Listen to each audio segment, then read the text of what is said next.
We're on air. We're on air. Oh, jeez. Hast du schon gemacht? Can I give you my cigarette? Ja, of course. Okay. Because as you know, I don't smoke. Hast du es schon angemacht? Ja. Okay. Okay, So, I talk to you. tell us, who are you? What's your age? Everything. Oh, my It's age. important. 1960 I was born, so I must be 60 now. And I came here for the first time in 1985 when I was 25 years old. Student biology and always interested in exotic countries, and we decided with a couple of friends that we would go to Peru. Well, actually we first went to Colombia, then to Ecuador, then to Peru, then to Bolivia and Brazil. But Peru caught my attention most. So that's probably why I'm now here, 30 something years later. 35 years later. No, yeah, 35 years later. Yeah. Was it always your dream to go on to see the world, or what was your childhood dream? And how was your childhood in general? I was at a primary school, and it was a bit of a. Most of the children in my classroom, they went to Spain. That was then new, to go to Spain, and sometimes some would travel further. And we always traveled we went on holiday in Holland, to the forests of Holland, which are nice, but not exactly what I... So I was always interested in exotic countries. And the first thing I did when I was 14 with a friend, on a bicycle, we went to Belgium, and well, that was the first trip, 14, and then afterwards years traveling for Europe with the Interrail. It was nice. I really, with my friends, I had the luck that my friends wanted to do more or less the same.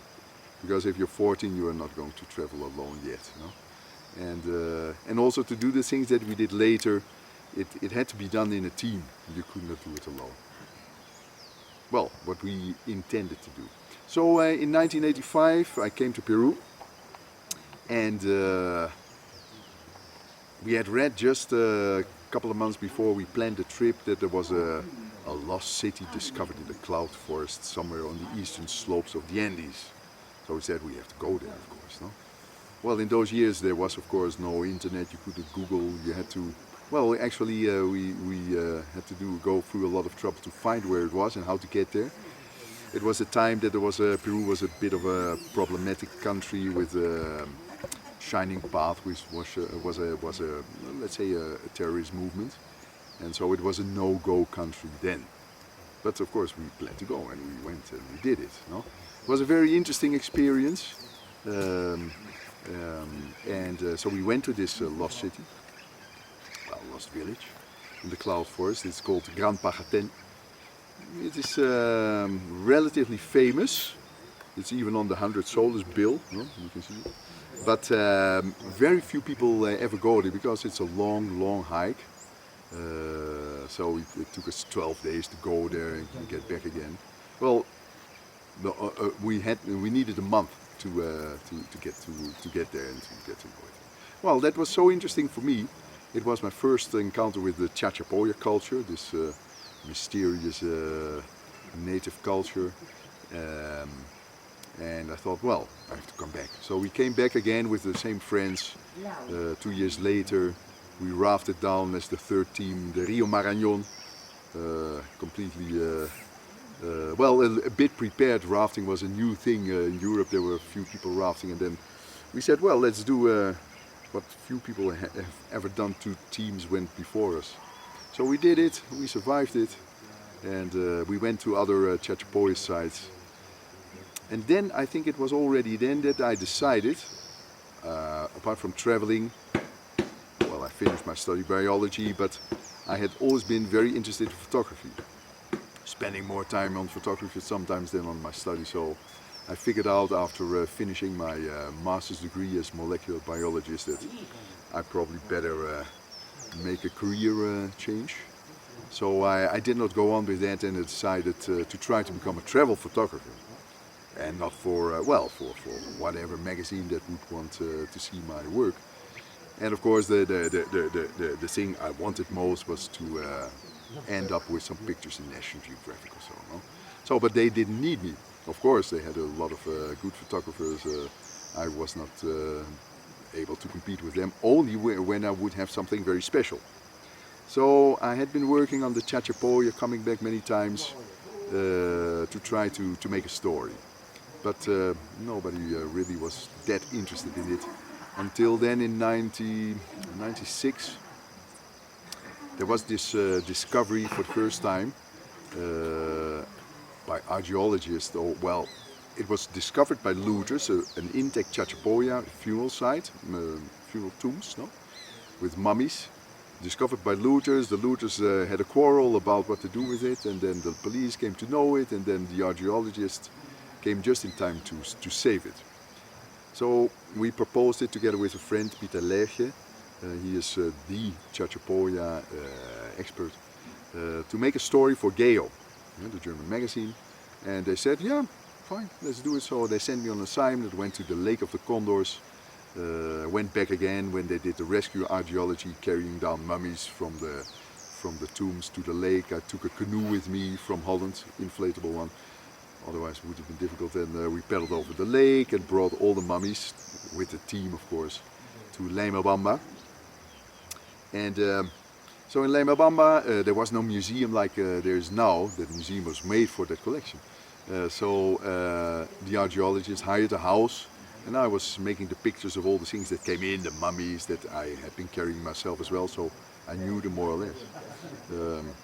And there was, so where would I sleep? And the Sonia Guillen, the leading archaeologist, said, oh, we have a room over there. So yeah, I go to this room, and that was the mummy storage room. So I slept there for like 10 days, and I would do this, and I would touch one mummy. I was surrounded by like 200 mummies for 10 days. So when people ask me why I'm here, I always joke about it. Say, well, not always, but so I must be enticed, embrujado, bewitched, as you say, by the mummies. Well, I don't think that was really the reason why I decided finally in 2004 to settle down, to leave Holland and to emigrate for the rest of, as far as I could see, for the rest of my life. No? But what to do? I started with a conservation project in this area, Los Chilchos, because a friend of mine, Don José Ernesto Briones Ortiz, he was a guide on our expeditions. We got befriended, and he said, well, you have to visit Chilchos. Of course I did. And then I wanted to send him something, which was a present from Holland. Of course, the post service doesn't come here. So he said, yeah, you better, I knew all his children, I thought, but he had his oldest daughter was living in Lima. He said, well, you send it to her and she will send it to me. So I obeyed, of course, let's say that advice. So a year later I phoned Don José and said, well, I want to ask the hand of your oldest daughter. And he said, are you sure? Yes, of course I was sure, I said. And so we got married in 2004. And we started with this conservation project in Los Chilchos. The idea was to try to save this very interesting, very valuable large piece of cloud forest, mostly untouched, partly unexplored as well. And well, that was sufficiently motivating for me to spend a couple of years on that project. I founded an NGO, and the idea was to stimulate people to grow more coffee and do less cattle. Because for cattle you have to cut the forest, and for coffee you need less, there is less impact on the forest. So that was the idea. Coffee as a conservation product. People, I got a good market for the coffee for a good price of a Dutch zoo that bought the coffee from the people here. But the compromise for the people was that they would protect, or they would protect their area. No? So that worked out. The project resulted in the largest conservation area of Peru, owned by a farmers' community, because Los Chilchos is a farmers' community. 46,000 hectares of mostly cloud forest. I think more than half unexplored until now. So I settled down here in a village, Bamba.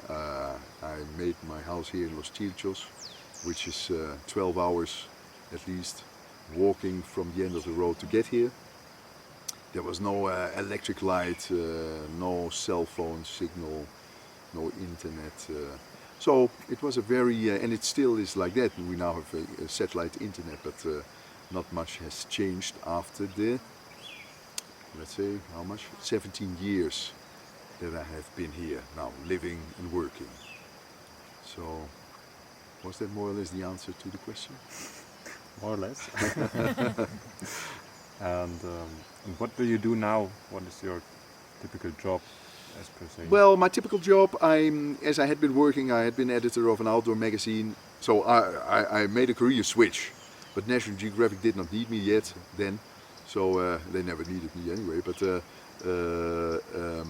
so I became editor of a Dutch outdoor magazine. I thought I would do that for a couple of years, but I stayed there for 8 years until I said, well, I can stay for the rest of my, until I'm 60 or something. But I think now is the time to quit and go freelancing, because I wanted to be able to have more free time to spend on this subject of the Chachapoya, to be able to come back.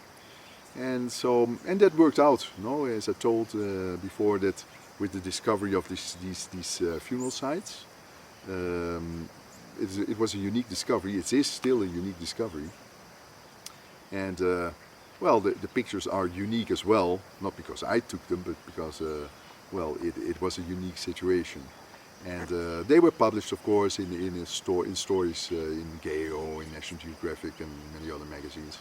That helped a photographer. No, if you could say, well, I've published in Geo, in National Geographic, then they would at least answer your letter if you had a proposal. So that, so I went on working for a couple of more years as a photographer before I decided that I wanted to start this conservation project. But I tell so much, I forgot your question. Was this? Yeah, more? what's It your was more. daily job? My daily What do you job. do now? So well, then I did this conservation project. It was my full-time daily job for like 4 years. Then, because I had to build up also more or less a life and with my wife and have children. So to get a kind of a stable income, which was not through the NGO so much.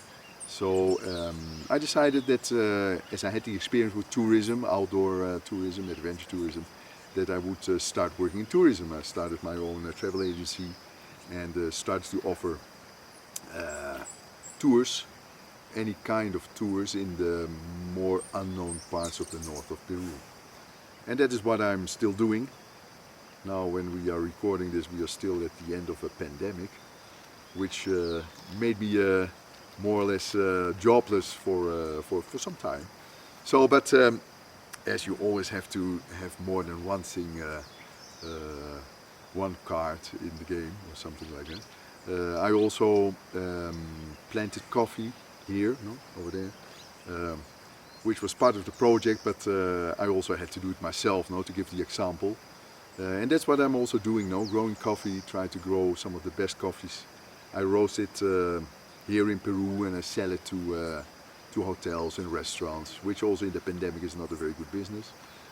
But that's yeah, we have been doing well, and we have just come back now from an expedition for these guys with a very nice team, and we did interesting things. We found again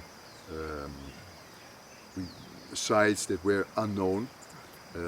Giving the proof of presence of a Chachapoya group, a Chachapoya tribe in this mostly unexplored area. And yeah, we knew it. They had to be there because it was in 2000 or so that my now father-in-law discovered the biggest funeral site made of stone we know in Peru, probably in South America. And unfortunately it had been destroyed in former times, probably in the latest, but maybe by the Inca, maybe by the first Spaniards that came here. We found it in, it had been burned sometime centuries ago. But still, it's a huge and very interesting structure. No research has been done there yet. And because of these huge mausoleums, we think that there should also be a more or less huge or significant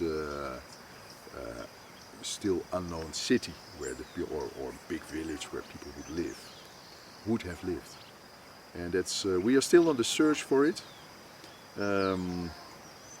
We did the expedition, we came back yesterday, and well, we found out that the people were there, but we now have a better idea where we might find, if it exists, this lost city of the Chachapoya. Well, it sounds a bit like,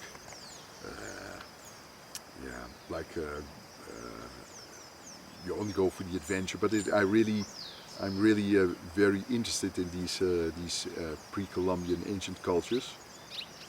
I go there with other clients. We travel along the coast of Peru, which is much more comfortable than going into the cloud forest. And there are amazing sights to be seen. It was one of the cradles of civilization, on the north coast of Peru. And you see, as a matter of fact, what you see is from the beginning, that the step from being hunters, human beings, to settle down, do agriculture, not even without knowing how to make pottery, no? So the question is, how did they cook? Well, we have an idea about that, but that was like 5,000 years ago. And from that time on, you can see the development of humanity in the north of Peru through all these stages. And changes, and that really is very, very interesting, because it learns not only something about those cultures, but also something about humans, about ourselves. Because basically, of course, we are the same as the guys here 5,000 years ago. We are born in a different time, in a different environment. We are brought up differently, but we are the same. So decisions people took 5,000 years ago, 4,000 years ago, that explains something about what we would do under such circumstances. At least that is what I think. So that makes it interesting, to explore also that part of our past. And what would you say was your most adventurous event or exploration, or maybe dangerous moments on your travels? Yes, well, adventures, when you do an expedition, what you mostly try to do is, apart from reaching the goal, is to come back safe and sound in one piece, which is sometimes you cannot really predict what is going to happen. You try to do it as good as possible, but things happen, and in all these years, I don't know, I've counted more or less the times that I could have been, it could have been the last thing I did, and I think there were like 8 times or so that there was a serious risk of not getting back. Well, sometimes, wrong decisions, not thinking enough. On the rafting expedition, for example, I told you we did this in the Rio Marañón, and there we made a minor mistake that almost ended in, we were 4 guys, only 1 boat. You never should do that, of course. You always have to have 2, so you have a backup. We were 1 boat. There was only 1 raft at that time in Europe, so we got that sponsored. And a little mistake, and then you almost end up surely dead, and not only you, but your partner, one of the 2 of the 4 guys, including me, would have been dead. So that was one of the. It's a bit too complicated to explain exactly what happened there, but the chance to fall 400 meters down a cliff was very big. So we made we did our adventures, and the risks are inherent, but you always try to diminish and to avoid it. Finally, most accidents I've had, apart from this, I hit my head on a tin roof now, were just domestic or traffic accidents. I think the most, the closest, the nearest by that I really should have or could have stayed there was I was driving like so many times home from the town of Chachapoya to Lemabam, the small village, with the combi, the little bus along the river, and that little bus encountered a big bus. The big bus was driving too fast. The little bus went into the river, head down, like so. Throw yourself 5 meters down with your head down in a river. That was not a good idea, of course. So I hit my head, broke something here, and I got unconscious, which I did not know I was unconscious. And I stayed for like 8 minutes before awaking under the water, thinking that I just fell in the river and I should get out of it. So yeah, that was a narrow escape, and it was just yeah, that was just one of those things you cannot really avoid, because it's part of life, living in places like this. No? But yeah, on the expeditions, yeah, you climb up to a cliff, and then we did this on this expedition as well, but we did it one time in a very steep slope, and the ground went under my feet down, and it was a steep drop. I probably would have broken a couple of things, if not more, and so I could just grab onto a root, and I was hanging there like this, and what to do. And fortunately there was this one of the expedition partners was there, and he was the one that had a rope, the only one who had a rope, and he threw it out, and yes, that was just in time before falling down. So those things, yeah, short moments, but risks. That's always part of going into these areas. And, what would you say is your wish and dream for Los Chilchos, and especially the surrounding nature area, like Las Yes. Hamacas? Well, nature conservation for me is a very important thing. We're talking here about a very important tropical forest, cloud forests, and people are living here. They have to make a living. How do you make a living? Looking to the forest doesn't bring you any money, you know.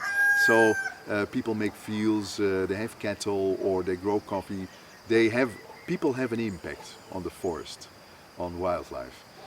So to persuade people to do conservation of their environment, they have to be able to do it, to have a good quality of life, and being able to send their children to school, and maybe to higher education is what many people want, without destroying nature. So you always have to find a way how it could work. So that is the challenge. It still keeps being a challenge as well here in Chilchos. That's also why we try to start again with a kind of tourism. People can come here. It will take at least 8 days to come here, get to an interesting place and get back again. And that generates income, guides, mules for people here, and that's based on conservation of the forest. No?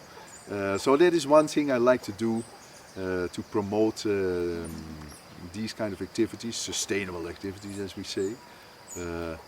Here in Los Chilchos, where I live, where my family lives, and also nowadays I've started another project in the lowland of the Amazonas region where I live, or nearby region, the tropical rainforest, with the native community of Abajún. That is a huge area, which even the Abajún do not know largely, and that is an untouched area.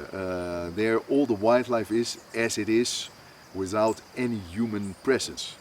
So you walk there, and the jaguars will follow you and see what is this. They've never seen a guy on 2 legs, and that is interesting, no? To try to help this native community. What we're trying to do is to give them, to help to get the land title of this huge piece of land they claim. They say that is their territory because their ancestors were there or traveled through it, and then they are the best, with their way of life, the best guards of the rainforest. Of course they do have to hunt sometimes something, but They are not very ambitious. They are not ambitious as colonists coming from other places that would cut a lot of forest and more people would come and roads and things. So that is a project I'm working on. There's some very interesting aspects on that which I cannot talk about yet. Some other time, maybe when we find something that is worthwhile mentioning, we get back to you. But yes, that's very exciting for me. Coming from Holland, born in Amsterdam, where every square meter is well known. No, it is amazing to live in an area. If you walk half a kilometer, you get into an area where nobody has been for a very long time, unexplored, just next to our doorstep. So, and that is something that fascinates me, keeps fascinating me, and as long as I can move around here a bit, I think I will do that. All right. Thank you very much. Not at all.